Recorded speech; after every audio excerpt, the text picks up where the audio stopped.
1절에서 8절까지 합독했습니다. 8절에 그들은 내 백성이 되고 어떻게 해서 내 백성이 되었는지 함께 살펴봅니다. 스가랴 8장은 하나님께서 이스라엘에게 회복을 약속하시는 말씀으로 가득 차 있죠.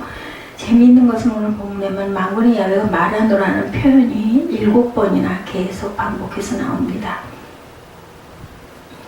나의 야훼가 분명히 약속하였으니 반드시 이루신다라는 표현이죠. 그들은 나의 백성이 되고 10절에는 이날 전에는 이러이러하는데 11절에는 이제는 이렇게 대하겠다고 전과 후에 분명히 구별하여 후를 이스라엘 백성들을 대하시겠다고 하죠. 이때가 언젠가 이스라엘 백성들이 포로에서 돌아와 하나님의 말씀에 순종해서 성전지대를 쌓던 날이다. 당장 하나님이 살 집도 없었는데 먼저 하나님의 집을 짓겠다고 순종을 합니다. 자신들의 살 집도 없었는데 숱한 밤이와 장애물이 가로막았지만 백성들은 묵묵히 하나님께 순종합니다. 조상들이 하나님을 배반하고 우상 숭배하고 하나님과 하나님의 전을 멀리 했기 때문에 망하고 포로로 끌려가서 치욕을 당했음을 깨닫고 회개하고 무엇보다도 하나님의 전을 짓고 하나님께 참된 예배를 드리는 것이 먼저라고 생각하며 순종하고 헌신한 거죠. 그렇게 회개하고 하나님께 온전히 돌아올 때 새 역사가 열리기 시작합니다. 하나님께서 오셔서 말씀하시기 시작하죠. 하나님께서 기뻐하시고 복을 주시기 시작합니다. 하나님께서는 놀라운 일들을 이루시겠다고 말씀을 합니다. 그러나 이스라엘 백성들의 눈에는 여전히 눈에 보이는 건 폐허덩이만 보입니다. 성벽은 무너져 있고 성전은 불타버린 채 잔재만 뒹굴고 있습니다. 상상만 해봐도 굉장히 을지년스럽죠. 성읍에는 사람도 별로 없고 포도원도 과수원도 남아있지가 않습니다. 언제 또 누가 왕에게 밀고를 할지 누가 군사를 이끌고 쳐들어올지도 알 수가 없죠. 아주 불안한 그러한 모습, 보호되지 않은 무방비한 버려진 그러한 그 성읍입니다. 달라진 것은 하나님께서 선지자를 보내셔서 그들에게 말씀하신 것 그거 하나뿐입니다.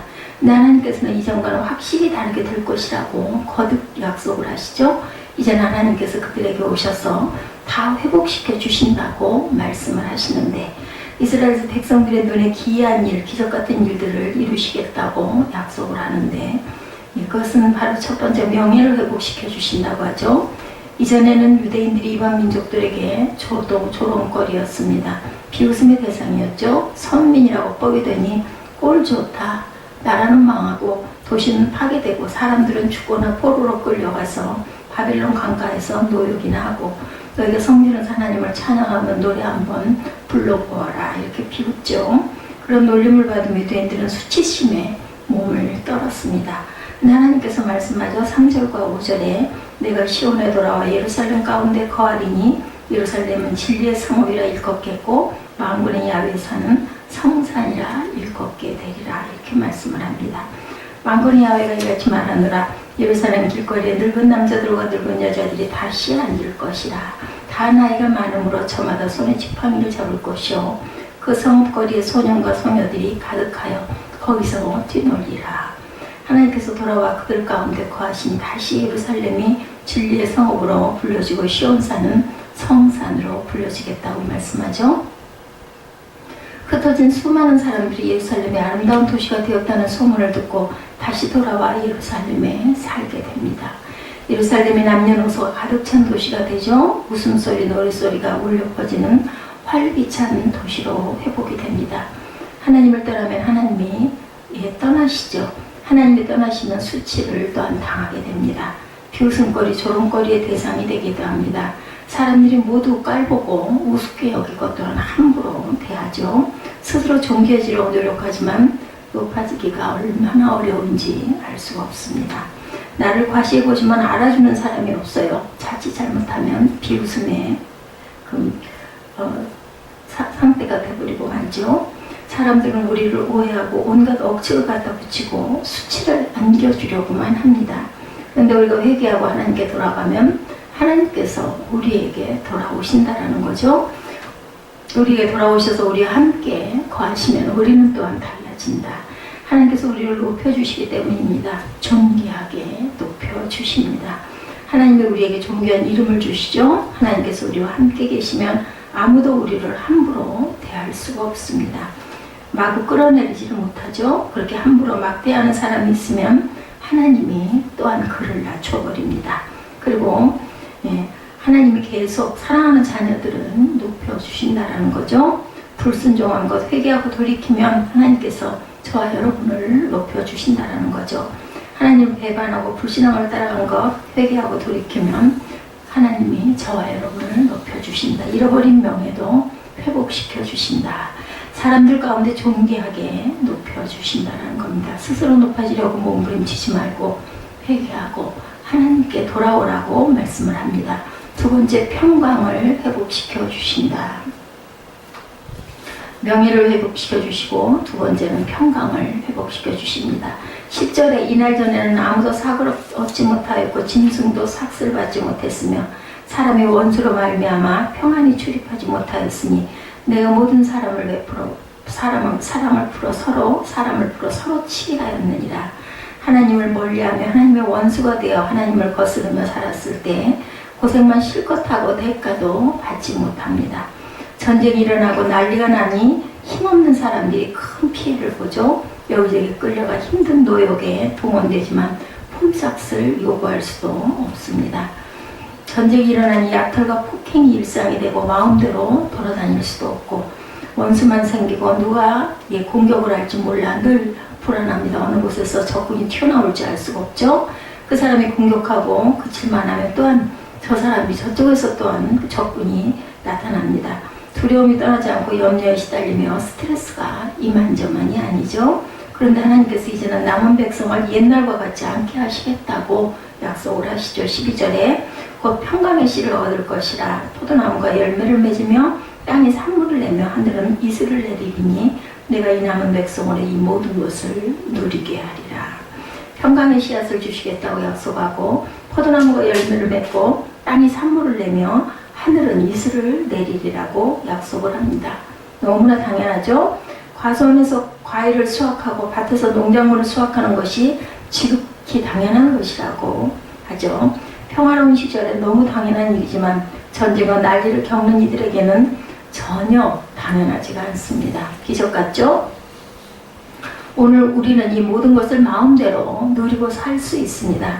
그러나 지구상에는 우리처럼 원하는 것을 다 누리고 사는 것이 아니죠. 그렇지 못한 사람이 너무나 많다.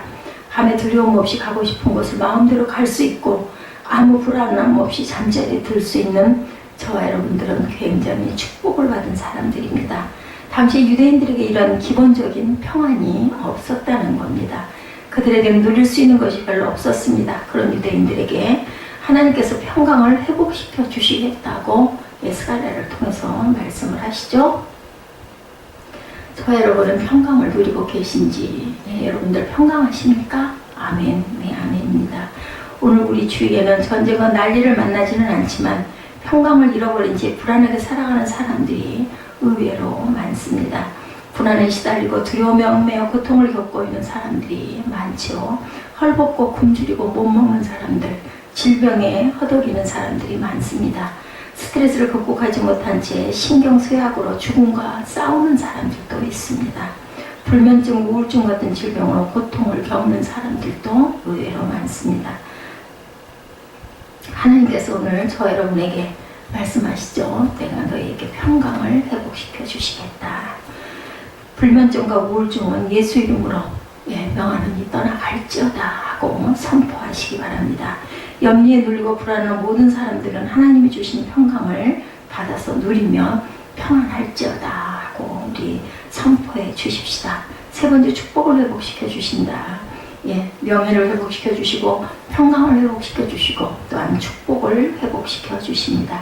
13절이죠. 유다 족속과 이스라엘 족속아 너희가 이방인 가운데 저주가 되었으니 이제는 내가 너희를 구원하여 너희가 복이 되게 하리니 두려워하지 말라. 손을 견고히 할지니라.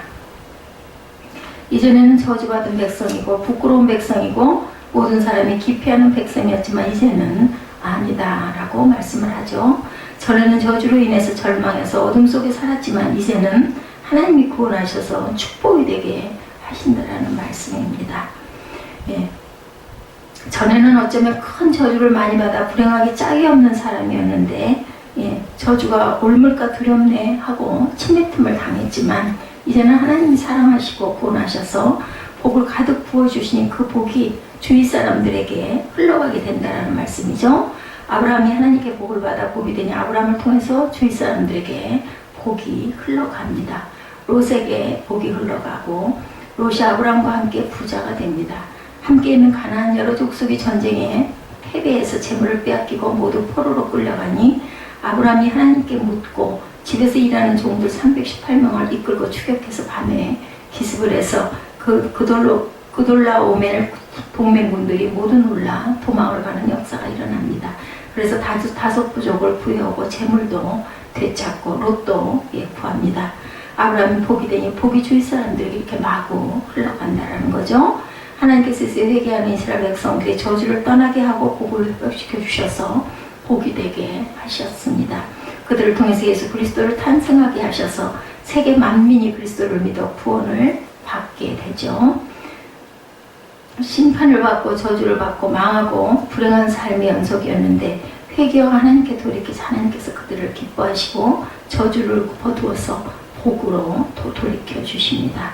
하나님의 모든 불행에서 구원해 주시고 복이 되게 하셔서 또한 모든 것을 누리게도 하십니다. 회개를 하고 돌아오니 하나님의 회복시켜 주시고 축복된 존재로 바꾸어 주시고 저와 여러분의 가정에서 부끄러운 존재가 아니라 축복된 존재가 되시기를 주님의 이름으로 축복합니다. 직장에서 골치 아픈 존재가 아니고 또한 축복된 존재, 학교에서 수치스러운 존재가 아니라 축복된 존재, 회개를 통해서 축복이 되시기를 주님의 이름으로 축원합니다. 네 번째로는 기쁨을 회복시켜 주신다. 19절에 만군의 야훼가 이같이 말하노라. 넷째 달의 금식과 다섯째 달의 금식과 일곱째 달의 금식과 열째 달의 금식이 변하여 유다 족속에게 기쁨과 즐거움과 희락의 설기들이 되리니 오직 너희는 진리와 화평을 사랑할지니라. 진리와 화평을 사랑해야 되겠죠? 기쁨을 회복시켜 주신다라는 거죠. 이제 하나님께서 탄식이 변화에 기쁨이 되게 하시겠다고 약속하십니다. 이제까지 이스라엘 백성들의 삶 속에 기뻐할 일이 별로 없었습니다. 이제 이스라엘 백성들의 삶 속에 기뻐할 일을 만들어 주시겠다라고 말씀을 하죠.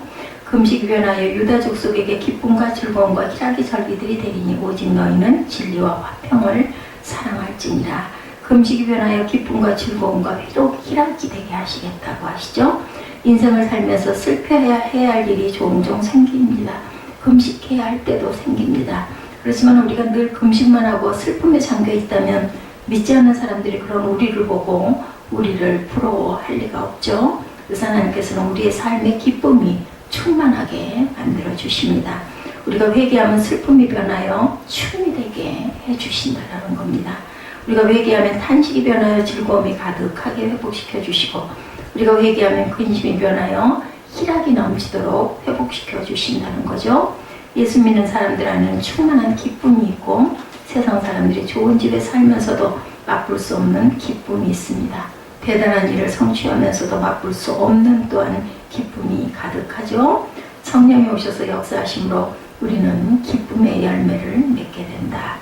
예수님이 우리와 함께 계셔서 생수의 샘이 흐르고 기쁨이 끝없이 솟아나서 맛보는 하늘의 기쁨, 하나님의 약속하신 기쁨은 주위 환경에 의해 영향을 받지 않는 우리의 깊은 곳에서 솟아나는 기쁨이죠. 돈으로도 줄 수 없는, 세상이 줄 수 없는 기쁨, 우리 그 찬양 많이 합니다. 저와 여러분 안에 하나님이 주시는 참된 기쁨이 가득하기를 축원합니다. 우리 모두 회개하고 하나님께 돌아와서 하늘 기쁨의 그 축복되기를 또한 축복합니다. 우리 하나님은 회복시켜 주시는 분이죠. 우리가 실수로 잃어버린 축복을 회복시켜 주시기를 원하고 우리가 범죄로 인하여 잃어버린 기쁨을 회복시켜 주시기를 원하시고 우리가 하나님을 멀리함으로 잃어버린 평강의 기쁨을 회복시켜 주시기를 원하고 불순종에서 잃어버린 명예를 또한 회복시켜 주시기를 원하시는 하나님이십니다. 그 외에도 우리가 잘못해서 잃어버린 건강, 존귀, 사랑 등 그런 귀한 보배들을 회복시켜 주시기를 원합니다. 그런데 먼저 우리가 해야 할 것은 회개입니다. 회개 없는 회복은 오래가지가 못하죠.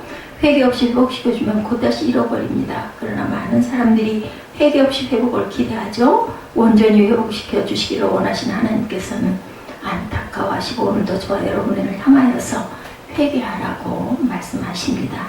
이스라엘 백성들이 예루살렘에 돌아와 선지자의 말에 순종해서 성전 지대를 쌓기 시작해서 하나님께서 기뻐하시며 회복을 오늘 본문 8장에서 약속하셨습니다.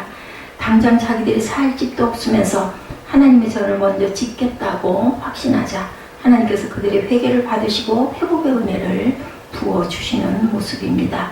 숱한 방해를 묵묵히 순종함으로 진정한 회개의 열매를 맺자 하나님께서는 그들에게 회복을 위하여 일하십니다. 참된 회개가 인생의 전환점이 됩니다. 저와 여러분들도 하나님의 음성에 귀를 기울여 듣고 온전히 순종함으로 회개하시기 바랍니다. 하나님의 말씀에 믿음으로 반응하고 온전히 하나님께 돌아오시기 바랍니다. 저와 여러분들도 하나님의 음성에 귀 기울여 온전히 순종함으로 회개하고 무늬만 회개가 아닌 진실한 순종을 함으로 진정한 회개에 합당한 열매를 맺기를 주님의 이름으로 축복합니다. 그래서 하나님께서 여러분의 가정에 축복을 회복시켜 주시고 마음의 기쁨을 회복시켜 주시고 그리고 평강을 회복시켜 주시기를 주님의 이름으로 축복합니다. 오늘 스가랴 8장에서는 명예를 회복시켜 주시고 또한 평강을 회복시켜 주시고 그리고 또한 기쁨을 회복시켜 주시고 축복을 회복시켜 주시고 그리고 우리에게 하나님께서 영원한 기쁨 속에 있도록 세상에 줄 수 없는 그러한 놀라운 기쁨을 회복시켜 주시는 말씀이 기록되어 있음을 우리들 묵상합니다. 오늘 하루도 기쁨과 평강과 또한 순종의 하루가 되시기를 주님의 이름으로 축복합니다.